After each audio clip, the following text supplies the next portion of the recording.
Friends అందరికీ నమస్కారం. Trending owner ఛానల్కు స్వాగతం. ఇప్పుడు మనము వేమన శతకంలోని పద్యాలనైతే మీకు తెలియజేస్తున్నాను కదా. చూస్తున్న ప్రతి ఒక్కరూ ఛానల్ని సబ్స్క్రైబ్ చేసుకోండి. మంచి మంచి వీడియోలతో మనము ముందుకు వెళ్దాము.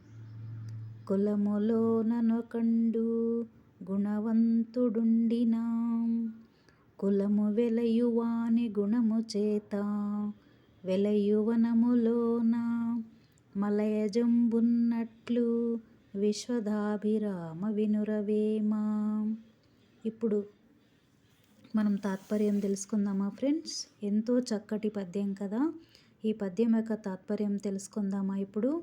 ఓ వేమ, వంశములో ఒకడు గుణవంతుడు ఉన్నచో ఆ వంశమునకు వాని మంచి గుణములచే కీర్తి వచ్చును. అడవిలోన చందనము చెట్టుండిన ఆ అడవికంతటికీ గొప్పతనము వచ్చును కదా. ఎంతో చక్కటి తాత్పర్యం కదా ఫ్రెండ్స్. మనం కూడా విని మనము వేరొకరికి కూడా షేర్ చేద్దాము. వాళ్ళు కూడా మంచి మంచి మాటలు నేర్చుకుంటారు కదా. Thank you.